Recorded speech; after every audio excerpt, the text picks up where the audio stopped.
Olá pessoal, estamos dando início a mais uma aula aqui de Dicas para o Enem do curso Vetor. Muito bem-vindos. Então, falando de Enem, gostaria que vocês dessem uma olhada nas atividades mais recorrentes do Enem, no caso da disciplina de História, aqui mais especificamente História Geral. Percebam que a questão que eu vou trabalhar com vocês, ela recai sobre o mundo moderno. E o mundo moderno, portanto, é bem trabalhado no Enem. A questão que eu peguei para trabalhar nessa dica com vocês é a questão 52 de 2018 do Enem. Nessa questão está apresentado aí dois grandes autores do período da Idade Moderna. É um período, então, portanto, que fala de Thomas Hobbes, uma questão que trabalha trechos também do Jean-Jacques Rousseau. Vamos dar uma olhada, então, o que define esse período da Idade Moderna e quem são esses autores. Lembrando que a história, sempre é importante estar atento nas versões e visões daqueles que produziram, o contexto daquilo que foi produzido e os principais conceitos que estão envolvendo esta questão para você matá-la com facilidade no seu Enem. Dá uma olhadinha. Teóricos absolutistas, Thomas Hobbes é conhecido como um dos grandes teóricos do absolutismo. Thomas Hobbes, portanto, utiliza uma grande obra, aqui o trecho que foi retirado é o Leviatã. Em inglês, trabalha sobre o contrato social e fala sobre o homem natural. Mais à frente, no mundo moderno, nós temos a ascensão do pensamento iluminista, como um exemplo tomado na questão do Rousseau. Rousseau, portanto, é um suíço de Genebra e a sua obra citada é sobre o discurso da origem e o fundamento da desigualdade entre os homens. Portanto, na obra e na leitura dos textos, vocês vão perceber o que se diz sobre o homem natural e a questão do contrato social. Ou seja, a interpretação do texto, as versões da história colocadas, as visões de cada um dos autores e o contexto em que foram produzidas essas obras são importantíssimos para você matar as questões. Lembrando dos seus conteúdos, lembrando das suas leituras em sala de aula, dos seus estudos para poder matar tranquilamente essa questão no Enem. Portanto, a Idade Moderna, que vai desde a queda de Constantinopla até a Revolução Francesa, um período cunhado pelos historiadores, é um período de grande transformação.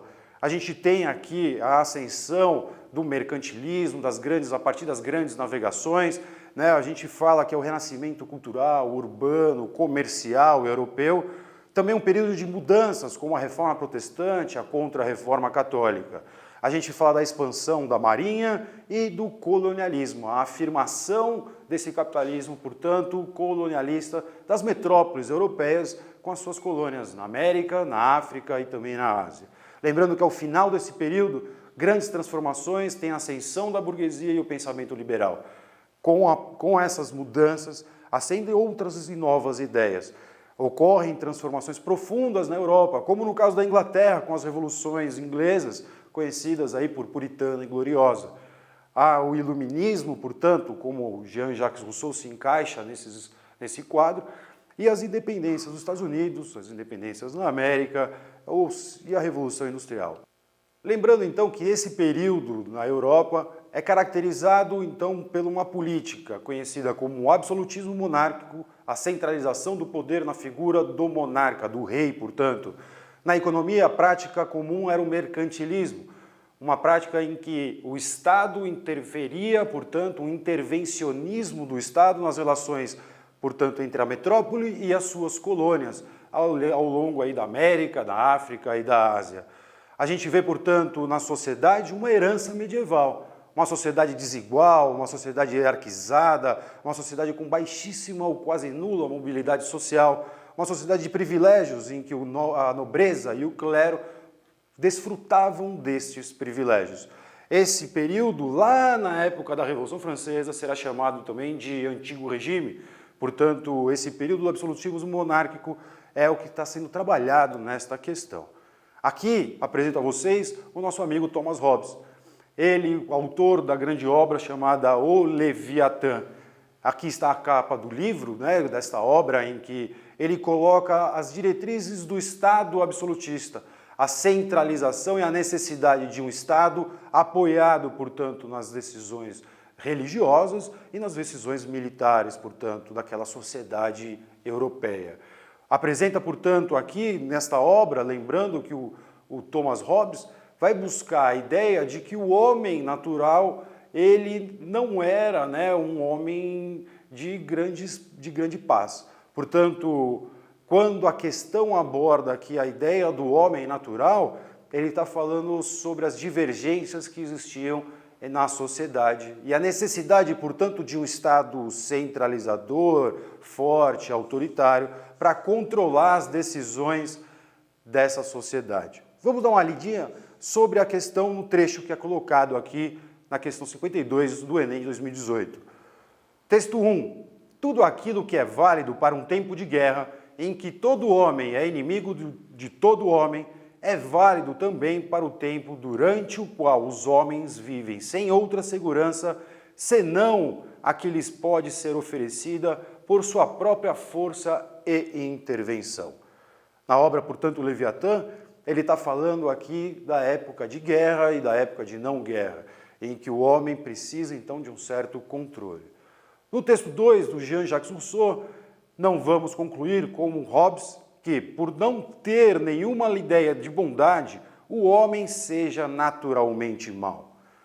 Esse autor deveria dizer que, sendo o estado de natureza aquele em que o cuidado de nossa conservação é menos prejudicial à dos outros, esse estado era, por conseguinte, o mais próximo à paz e o mais conveniente ao gênero humano.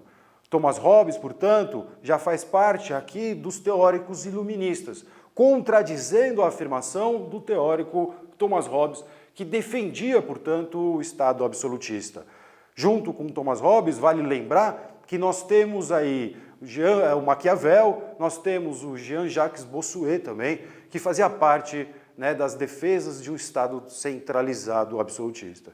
Já entre os teóricos iluministas, aqui ao final da Idade Moderna, a gente tem como John Locke, Montesquieu, Voltaire, Diderot e D'Alembert com as suas enciclopédias, o próprio Rousseau, né, e na área econômica, Adam Smith com seu liberalismo, e também os fisiocratas que deram origem à questão do trabalho e à questão da natureza. Esses são exemplos de teóricos iluministas que você deve recordar aí para matar a sua questão do Enem. No caso do Rousseau, nós estamos colocando a contradição do texto do Hobbes na questão do 52, em que ele fala que nem todo homem natural, nem todo homem em sua origem é mau, portanto. A ideia que se diz do Rousseau, do bom selvagem, portanto, ele faz parte de um período em que a ascensão desse capitalismo a partir do mercantilismo e uma afirmação a partir de uma certa revolução industrial iniciada na Inglaterra altera, portanto, o quadro que a gente tem na Europa. Voltando à questão, portanto, vale a pena, sempre que você for fazer os exercícios do Enem, dar uma olhadinha principalmente no enunciado da questão. Os trechos apresentam divergências. Então, ao olhar os textos, você já busca essa divergência. No caso aqui, o trecho 2 já se diz, né, por si só, a divergência entre o texto 1 e o 2. Entre os autores que sustentam o entendimento segundo o qual a igualdade entre os homens se dá em razão de uma condição original, portanto. Ou seja, a ideia de um bom selvagem se colocando em contradição ao homem natural, que seria mau por essência e, portanto, necessitava de um Estado controlador, de um Estado autoritário, centralizado, para assim dar sequência ao absolutismo. Eu agradeço a sua presença, boas provas, um bom estudo e muito sucesso, pessoal, com as nossas videoaulas. Aguardo você no próximo vídeo com mais dicas para o Enem. Muito obrigado.